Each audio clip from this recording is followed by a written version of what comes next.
ಕೇದಾರನಾಥ್ ದೇವರ ಆಶೀರ್ವಾದದಿಂದ ಪ್ರಸಾದ. ಇದು ಕೇದಾರನಾಥನ ಪ್ರಸಾದ.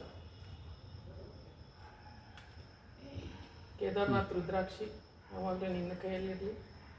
ಕೈ ಕಕ್ಕಂದಿಯೇ ಸ್ವಲ್ಪ ಜೋರಾಗಿ ಹೇಳ್ರಿ. ಕೇದಾರನಾಥ್ ರುದ್ರಾಕ್ಷಿ. ಅಮ್ಮನಿಗಾಗಿ ಕವನ ವಾಚನ. ವಂಜಾಕ್ಷಮ್ಮ ನಂಜುಂಡಯ್ಯ ಅಜ್ಜೇಗೌಡರ ಮಠ್ ಇವರ ಹಿರಿಯ ಮಗಳಾದ ಶ್ರೀಮತಿ ಸುಶೀಲಾ ಹಿರೇಮಠ್ ಅವರಿಂದ ಕಾಶ್ಮೀರದ ಶಾಲು ಹೊದಿಕೆ ಮತ್ತು ಗಂಗಾಜಲ ಮತ್ತು ಅಮ್ಮನಿಗಾಗ ಒಂದು ಬರೆದ ಕವನವನ್ನು ಈಗ ಓದುತ್ತಾರೆ. ಶಾಂತ ರೀತಿಯಿಂದ ಕೇಳಿರಿ. Kashmiri shawl. Kashmiri shawl pink colour ಇದೆ. ಅಮ್ಮನಿಗಾಗಿ ಒಂದು ಕವನ ಬರೆದಿದ್ದೇನೆ. ಅವರ ಅಮ್ಮರ ಪ್ರೀತಿಯ ಮಗಳು ಸುಶೀಲಾ ಹಿರೇಮಠ್. ಅಮ್ಮ ನವಮಾಸು ಹೊತ್ತು ಹೆರುವಳು ಅಮ್ಮ, ವಿಶಾಲ ಜಗದೊಳಗೆ ಅವಳೆಮಗೆ ದೈವ. ವಿಶಾಲ ಜಗದೊಳಗೆ ಅವಳೆಮಗೆ ದೈವ. ಎಲ್ಲರ ಬೇಕು ಬೇಡಗಳ ನೀಗಿಸುವಳು ನಿತ್ಯ. ಅವಳೆಮ್ಮ ಕಲ್ಪವೃಕ್ಷವೆಂಬುದು ನಿತ್ಯದ ಸತ್ಯ. ಅವಳೆಮ್ಮ ಕಲ್ಪವೃಕ್ಷವೆಂಬುದು ನಿತ್ಯದ ಸತ್ಯ. ಹಸಿವು ದಣಿವು ಅಸಹನೆಗಳಿಲ್ಲ, ಎದೆಯ ಗರ್ಭದೊಳಗೆ ಸ್ವಾರ್ಥಕ್ಕೆ ಸ್ಥಳವಿಲ್ಲ. ವಾತ್ಸಲ್ಯದ ಸೆಲೆ ಮಮತೆಯ ತೊರೆ, ಸದಾ ಸಹನೆಯ ಶಿಖರ ಈ ಅಮ್ಮ. ವಾತ್ಸಲ್ಯದ ಸೆಲೆ ಮಮತೆಯ ತೊರೆ, ಸದಾ ಸಹನೆಯ ಶಿಖರ ಈ ಅಮ್ಮ. ಬಯಸಳು ಏನನ್ನು ತನಗಾಗಿ ಎಂದು, ಮಿಡಿವಳು ಬದುಕಲ್ಲಿ ಎಲ್ಲರೂ ತನ್ನವರೆಂದು. ಹಿಡಿ ಪ್ರೀತಿಯೇ ಇವಳಿಗೆ ಮೃಷ್ಟಾನ್ನದಂತೆ, ನೆಮ್ಮದಿ ಇರಲು ಸಂಸಾರ ಸ್ವರ್ಗವೇ ಧರೆಗಿಳಿದಂತೆ. ನೆಮ್ಮದಿ ಇರಲು ಸಂಸಾರ ಸ್ವರ್ಗವೇ ಧರೆಗಿಳಿದಂತೆ. 88ರ ಇಳಿ ವಯದಲ್ಲೂ ಮನೆಯಲ್ಲಿ ಓಡಾಡಿ ಎಲ್ಲರನ್ನೂ ಹಾರೈಸುವೆ. ಯಾವ ಜನ್ಮದ ಋಣಾನುಬಂಧವೋ ಅರಿಯೆ, ಯಾವ ಜನ್ಮದ ಋಣಾನುಬಂಧವೋ ಅರಿಯೆ. ಈ ಜನ್ಮದಲ್ಲಿ ದೈವವಾಗಿ ನೀ ನನಗೆ ಸಿಕ್ಕಿರುವೆ. ಈ ಜನ್ಮದಲ್ಲಿ ದೈವವಾಗಿ ನೀ ಸಿಕ್ಕಿರುವೆ.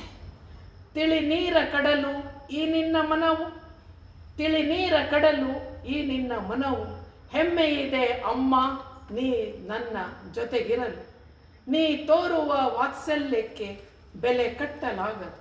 ನೀ ತೋರುವ ವಾತ್ಸಲ್ಯಕ್ಕೆ ಬೆಲೆ ಕಟ್ಟಲಾಗದು. ನೀನಿರಲು ಮನೆಯಲ್ಲಿ ಶಾಂತಿಯು ಕದಡದು. ನನ್ನ ಪ್ರೀತಿಯ ಮಡಿಲು ನನ್ನ ಹಡೆದವ್ವ, ತನಗಾಗಿ ಏನನ್ನು ಬಯಸದವಳು, ಅವಳಿಗಾಗಿ ಏನನ್ನು ಕೂಡಿಡದವಳು. ಅವಳಿಗಾಗಿ ಏನನ್ನು ಕೂಡಿಡದವಳು.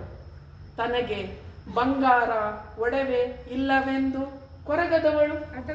ತನ್ನ ಮಕ್ಕಳು ಸೋತಾಗ ಸದಾ ಜೊತೆ ನಿಂತವಳು. ತನ್ನ ಮಕ್ಕಳು ಸೋತಾಗ ಸದಾ ಜೊತೆ ನಿಂತವಳು.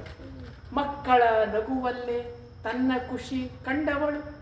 ಮಕ್ಕಳ ನಗುವಲ್ಲೇ ತನ್ನ ಖುಷಿ ಕಂಡವಳು. ಸ್ವಂತ ಅತ್ತೆ ಮತ್ತು ದತ್ತು ಅತ್ತೆ ಇಬ್ಬರನ್ನು ಬಲು ಆರೈಕೆ ಮಾಡಿದವಳು. ಮಾವ ನಾದಿನಿ ಮೈದುನರನ್ನು ಅಚ್ಚುಮೆಚ್ಚಿನಿಂದ ಸಲಹಿದವಳು. ಸೊಸೆಯಂದರು ಅಳಿಯಂದಿರು ಮೊಮ್ಮಕ್ಕಳನ್ನು ಬಲು ಪ್ರೀತಿಯಿಂದ ಆಧರಿಸಿದವಳು. ಭೇದ ಭಾವವಿಲ್ಲದೆ ಬಂಧು ಬಾಂಧವರನ್ನು ವಿನಯದಿಂದ ಕಂಡವಳು.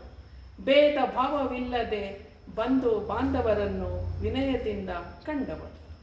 ಮನೆಗೆ ಬಂದ ಅತಿಥಿಗಳಿಗೆ ದಾಸೋಹ ಸದಾ ಮಾಡುವವಳು. ಮನೆಗೆ ಬಂದ ಅತಿಥಿಗಳಿಗೆ ದಾಸೋಹ ಸದಾ ಮಾಡಿದವಳು. ಸಂಗೀತ ಸಾಹಿತ್ಯದಲ್ಲಿ ಆಸಕ್ತಿ ಉಳ್ಳವಳು. ವಚನಗಳನ್ನು ಹಾರ್ಮೋನಿಯಂ ನುಡಿಸುತ್ತಾ ಹಾಡುತ್ತಿರುವವಳು. ಎಲ್ಲರಿಗೂ ಸ್ಫೂರ್ತಿದಾಯಕಳಾಗಿರುವಳು. ಎಲ್ಲರಿಗೂ ಸ್ಫೂರ್ತಿದಾಯಕಳಾಗಿರುವಳು ಈ ನನ್ನ ಅಮ್ಮ. ನನ್ನ ಮಾತೋಶ್ರೀಗೆ ಹುಟ್ಟುಹಬ್ಬದ ಹಾರ್ದಿಕ ಶುಭಾಶಯಗಳು ನನ್ನ ಹಡೆದವು. ನನ್ನ ಮಾತೋಶ್ರೀಗೆ ಹುಟ್ಟುಹಬ್ಬದ ಹಾರ್ದಿಕ ಶುಭಾಶಯಗಳು ನನ್ನ ಹಡೆದವು. ಕವಿತೆ ಬಹಳ ಸೊಗಸಾಗಿದೆ. ಸಾಹಿತಿ ಕರ್ನಾಟಕ ಲೇಖಕಿಯರ ಸಂಘ ದಾವಣಗೆರೆ. ಸುಮಾರು ಪ್ರಶಸ್ತಿಗಳನ್ನು ವಿಜೇತರು. ಡಾಕ್ಟರ್ ಸುಶೀಲಾ ಬಸವರಾಜ್ ಹಿರೇಮಠ್ ಅವರಿಂದ ಕವನ ವಾಚನ ಕೇಳಿದಿರಿ. ತಮ್ಮ ಅನಿಸಿಕೆಗಳನ್ನು ಈ ವಾಟ್ಸಪ್ ಗ್ರೂಪಿನಲ್ಲಿ ತಿಳಿಸಿ. ಜೈ ಹಿಂದ್, ಜೈ ಕರ್ನಾಟಕ.